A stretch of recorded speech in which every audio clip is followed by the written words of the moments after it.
Nag-post si Pangulong Trump ngayong araw sa Truth Social kung saan hinihikayat niya ang mga tao at nagbigay ng mga mensahe ng pag-asa, payo, at pangakong tulong sa gitna ng patuloy na kaguluhan.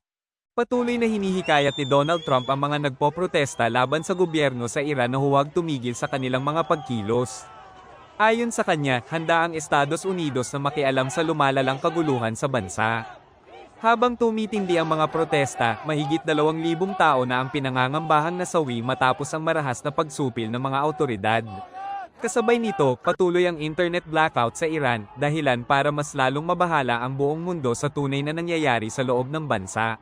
Sisimulan natin ang ulat sa isang nakakakilabot na sitwasyon mula sa Iran, isang kwento ng matinding karahasan, matinding kasamaan, ngunit may kaunting pag-asa pa ring sumisilip. Habang patuloy na lumalala ang kaguluhan, mas pinapalakas ngayon ng Estados Unidos ang pressure laban sa mga mullah at sa Ayatollah, kasunod ng mga ulat na umaabot na sa 12 hanggang 20,000 nagpoprotesta ang pinaslang. Libo-libo pa ang sugatan at marami ang nawawala hanggang ngayon. Sa iba't ibang bahagi ng bansa, hindi na kinakaya ng mga ospital at morgue ang dami ng mga biktima. Umaapaw ang mga pasilidad, kulang ang mga kagamitan, at maraming pamilya ang hindi pa rin alam kung buhay o patay na ang kanilang mga mahal sa buhay. Sa gitna ng kaguluhan, patuloy ding pinapatay ang internet dahilan para mas lalong mahirapan ang mga tao na makipag-ugnayan at ilabas ang tunay na nangyayari sa mundo. Babala sa mga manonood, ang mga susunod na eksena ay lubhang sensitibo at maaaring hindi angkop para sa lahat. Ang makikita ninyo ay mga bagong video mula mismo sa Iran, mga body bag na nakasalansan sa magkabilang panig, habang umiiyak at desperadong hinahalukay ng mga pamilya ang mga labi, umaasang makilala at matagpuan ang kanilang mga kaibigan at kapamilya. Ayon sa mga ulat, ang mga Islamic extremist na namumuno sa Iran, isang pamahalaang kilala sa kalupitan at walang awa, ay nagpapaputok ng baril laban sa mga mapayapang nagpoprotesta. Gumagamit umano sila ng mga malalakas na rifle at tinutugis pa ang mga tao sa malapitan gamit ang mga shotgun. Kasama rin daw sa mga pamamaril ang Iranian Revolutionary Guard na sinasabing aktibong nakikilahok sa marahas na pagsupil. Sa maraming lugar, may mga bangkay na nakahandusay sa mga kalsada, ayon sa mga ulat na patuloy na lumalabas. Diretsahan na nating sabihin, may mga video na lumalabas na sobrang karumal-dumal at nakakasuklam kaya hindi na kayang ipakita sa publiko. Ang mga eksenang ito ay kayang yumanig sa pinakamatibay na sikmura at siguradong tatatak sa isip ng sinumang makakakita. Ito ang uri ng mga larawan na hindi mo na kailanman makakalimutan. Dagdag pa rito, ayon sa pinakahuling impormasyon, nakatakdang bitayin ng mga awtoridad ng Iran ang isang 26 anyos na nagpoprotesta. Isa itong malinaw na mensahe ng pananakot mula sa gobyerno, isang mensaheng nagsasabing handa silang pumatay para manatili sa kapangyarihan. Ito ay bahagi ng isang napaka-brutal at walang awang crackdown mula sa isang radikal at mapaniil na grupo. Sa kabila ng matinding karahasan at banta sa buhay, hindi pa rin sumusuko ang mga mamamayan ng Iran. Patuloy silang lumalabas sa mga lansangan, buong tapang na ipinaglalaban ang kanilang kalayaan at karapatan. Araw at gabi, nagpapatuloy ang mga protesta. Sa ilang lugar, nasusunog na ang mga gusali at pasilidad ng gobyerno bilang simbolo ng galit at desperasyon ng taong bayan. At ngayon, may malinaw na mensahe si Pangulong Trump. Ayon sa kanya, help is on the way. To all Iranian patriots, keep protesting, take over your institutions if possible, and save the name of the killers and the abusers that are abusing you. You're being very badly abused. I've canceled all meetings with the Iranian officials until the senseless killing of protesters stops. And all I say to them is help is on its way. You saw that I put tariffs on anybody doing business with Iran. Just went into effect today. And I say make Iran great again. You know, it was a great country until these monsters came in and took it over. At isang reporter ang nagtanong sa Pangulo kung ano ang kanyang plano para sa Iran at kung anong uri ng tulong ang maaaring dumating sa lalong madaling panahon. Ganito ang naging sagot ni Pangulong Trump. Panoorin natin. Americans woke up this morning and they saw that you said help is on the way. Yeah.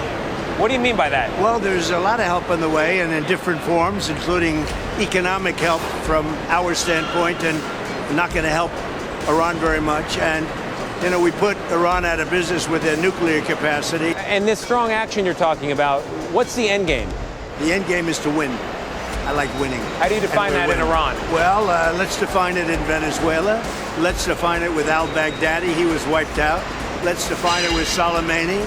And let's define it in Iran, where he wiped out their Iran nuclear threat in a period of about 15 minutes once the B-2s got there. Maaari rin daw nilang isama ang ganap na pagwasak sa caliphate ng ISIS bilang bahagi ng mas malawak na hakbang. Kaya ano nga ba ang susunod na mangyayari?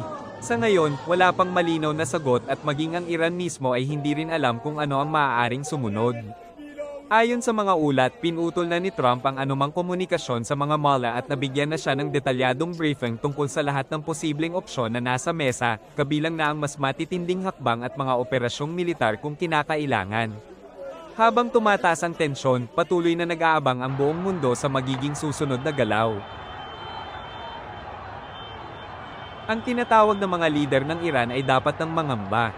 Sa ngayon, nagtatago na sila at umiiwas sa publiko. Ayon sa mensahe, mas mabuti pang lisanin na nila ang bansa at sumakay ng eroplano patungong Moscow sa lalong madaling panahon.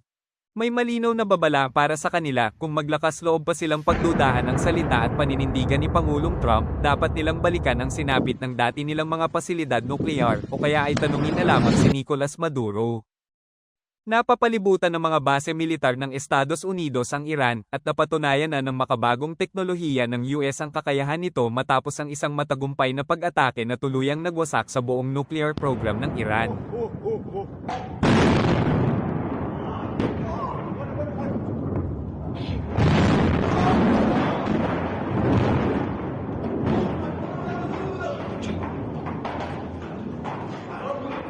Sa ngayon, nananatiling mataas ang tensyon sa rehiyon. Patuloy na minamatyagan ng buong mundo ang bawat galaw habang malinaw ang mensahe, tapos na ang mga babala at anumang susunod na hakbang ay maaaring magdulot ng mas malawak at mas matinding epekto, hindi lamang sa Iran kundi sa buong gitnang silangan. Sa puntong ito, malinaw na sumusunod ito sa tinatawag na Trump Doctrine. Gaya ng naging pag-atake sa mga pasilidad nuklear ng Iran at ang matinding hakbang laban sa rehimen ni Maduro sa Venezuela, walang planong magpadala ng mga sundalong Amerikano sa mismong lupa. Hindi ito magiging isang digmaang tatagal ng dekada. Mabilis, tiyak, at may malinaw na layunin ang estratehiya. Ang Trump Doctrine ay hindi pa bago-bago. Isa itong doktrinang diretso kung umatake at walang pag-aalinlangan kapag kailangan. Hindi ito tungkol sa pananakop, kundi tungkol sa pagtama sa pinakasentro ng kapangyarihan ng kalaban, sa sandaling iyon ay makakabuti sa mamamayang Amerikano. At sa sitwasyong ito, malinaw ring sinasabi na makikinabang din ang mga mamamayan ng Iran at ng Venezuela, na matagal nang pinahihirapan ng kanilang sariling mga rehimen. Ngayong gabi, tahasang sinasabi na ang isang matinding at desisyong hampas laban sa itinuturing na numero 1 estado na sumusuporta sa terorismo sa buong mundo ay nasa pinakamabuting interes ng Estados Unidos. Ito ang rehimeng sa loob ng maraming taon ay lantaran at paulit-ulit na sumisigaw ng kamatayan sa Israel at kamatayan sa Amerika, habang sabay na nagpapalaganap ng terror, karahasan, at destabilization sa iba't ibang panig ng mundo. Sa paglipas ng mga taon, maraming Amerikano ang napatay, at libo-libo, kung hindi man mas marami pa, na inosenteng sibilyan ang pinaslang. Mga komunidad ang nawasak, mga bansa ang nalugmok sa takot at kaguluhan. Ayon sa pahayag, ang ganitong uri ng pamumuno ay hindi kailanman nagtatapos sa kapayapaan. At kung may gagawing malinaw na hula tungkol sa pamunuan ng Iran, ito ang sinasabi, hindi ito usapin ng kung mangyayari, kundi kung kailan. Panahon na lamang bago harapin ng radikal at mapaniil na rehimeng Islamiko ng Iran ang hustisyang matagal na nilang iniiwasan, isang hustisyang sinasabing nararapat at hindi na mapipigilan. Ano sa tingin ninyo ang susunod na mangyayari? Ibahagi ang inyong opinion sa comment section sa ibaba. Kung nagustuhan ninyo ang ganitong uri ng analysis, huwag kalimutang i-like ang video, mag-subscribe sa channel, at i-on ang notification bell para hindi kayo mahuli sa mga susunod na malalalim na ulat at analysis mula sa Pwede Rin channel. Maraming salamat po!